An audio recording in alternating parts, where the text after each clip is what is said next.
Kalau dipikir lagi, iya ya, apa mau ditukar semua? Kita punya segala-galanya, harta, jabatan, popularitas, semuanya. Tapi nggak punya satu, Allah doang.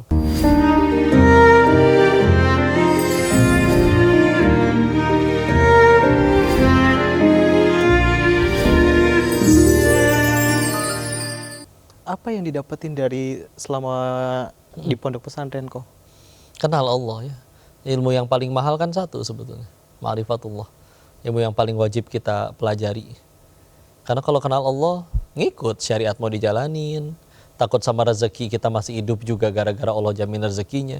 Kita semua dilarang mati sebelum rezeki yang Allah janjiin harus kita terima waktu di alam rahim.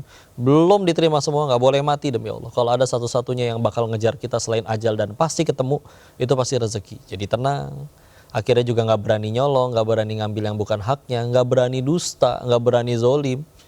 Efek sampingnya apa? Orang udah jadi bener kayak begitu, lempeng, lurus, nggak berani ngambil yang bukan haknya, nggak berani zolim. Ya orang seneng lah urusan sama orang sejenis itu. Ditambah lagi punya skill. Maka efek sampingnya memang dunia pun nanti akhirnya ngikutin. Sebagaimana kita dekat sama yang punya toko roti, kenyang makan roti. Apalagi dekat sama yang punya dunia kan. Jadi yang mahal tenangnya sih. Dan yakinnya. Masalah ngaji kan biasanya dapat dua hal ya. Satu dapat ilmu, dua dapat keyakinan. Ilmu kan kita punya internet sekarang. Gampang, kita tiduran di rumah juga bisa nyari ilmu kok. Asal tinggal mau atau enggak ya. Kita punya pilihan mau nonton yang joget-joget atau nyari ilmu ya. Tapi kalau yang mahal kan ya nambah yakinnya itu ya. Karena kalau bicara hukum kayaknya nggak mungkin kalau orang nggak tahu. Kayaknya semua koruptor tahu deh apa hukumnya korupsi. Kayaknya semua yang selingkuh tahu deh apa hukumnya khianatin istrinya. Nggak mungkin ada bapak-bapak lagi selingkuh di hotel didatengin istrinya, "Bapak kenapa selingkuh?" Dengan polos dia jawab, "Oh tidur sama istri tetangga tuh nggak boleh." Nggak mungkin, pasti tahu. Cuman berarti kan satu, dia nggak yakin sama Allah. Nggak yakin sama Allah. Iya, jadi kenal sama Allah sih itu yang paling mahal. Sampai akhirnya kalau dipikir lagi, iya ya, apa mau ditukar semua? Kita punya segala-galanya, harta, jabatan, popularitas, semuanya. Tapi nggak punya satu, Allah doang. Emang gitu semua laku di hadapan Allah nanti pas pulang, pas mati. Atau ditukar, kita ngejar harta nggak dapet, ngejar jabatan nggak dapet, kampanye nggak menang-menang, popularitas pakai sensasi juga nggak viral-viral, ketutupan sama kasus korupsi. Pokoknya semua udah dilakuin, tapi dia punya satu, Allah ridho kepadanya. Apalagi yang lebih mahal daripada itu.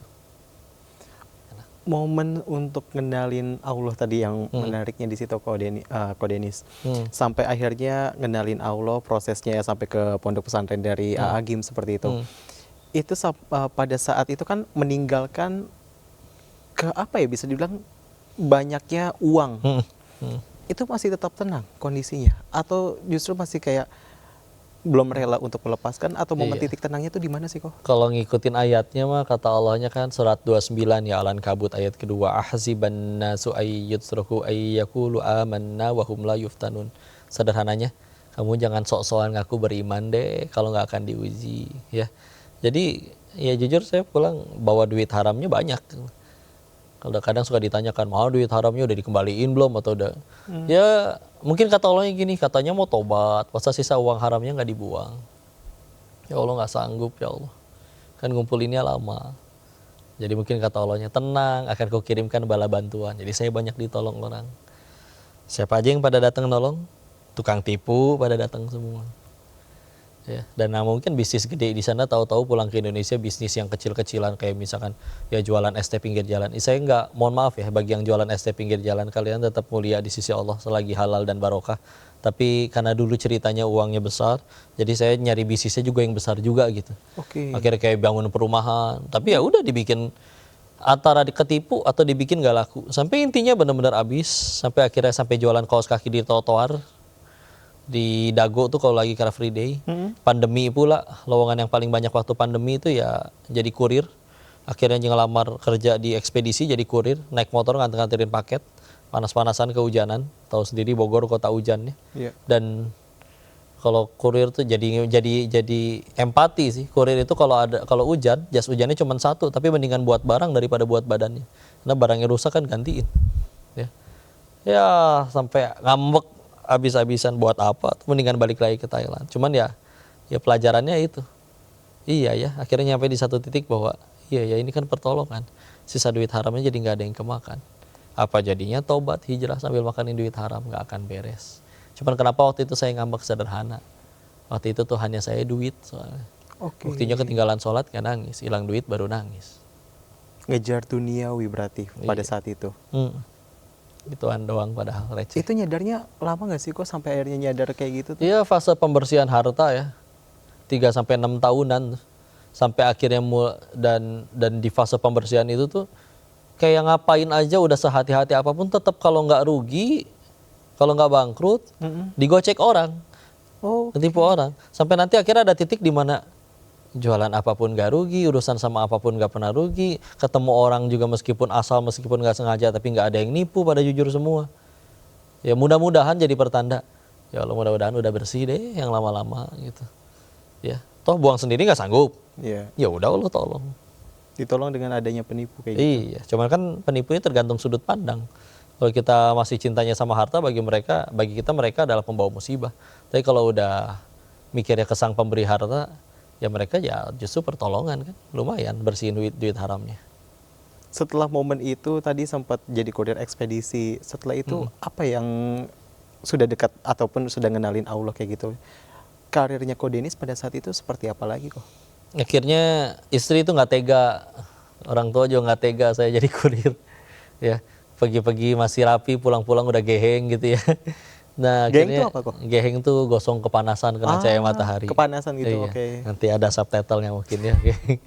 Nah, terus akhirnya waktu itu katanya jadi guru aja. Ya udah beres belajar di Darut Tauhid juga waktu itu, sebelum akhirnya juga kuliah lagi jurusan hadis. Dan terus belajar sih, nyantri terus sampai sekarang.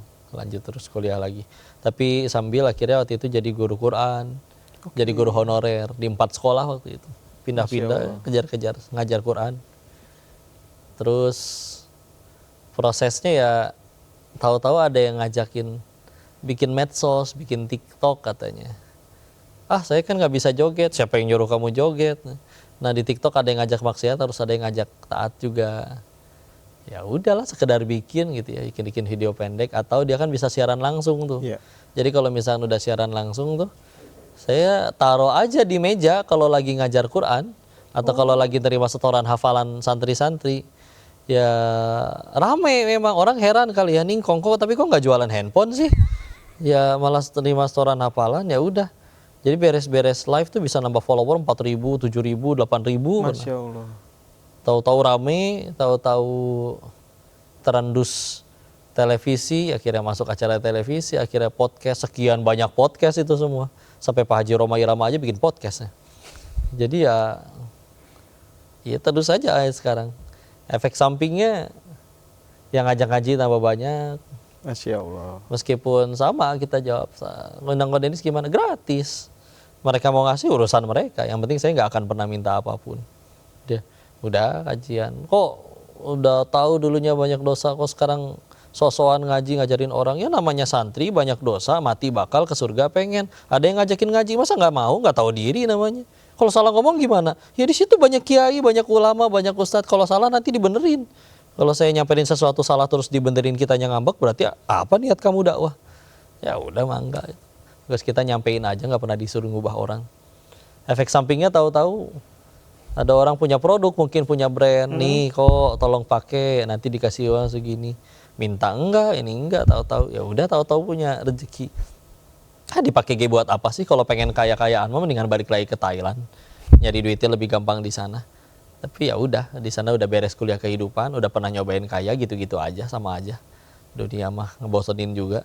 Udah gitu dapat rezeki, ya udah paling buat nyenengin orang-orang yang disayang.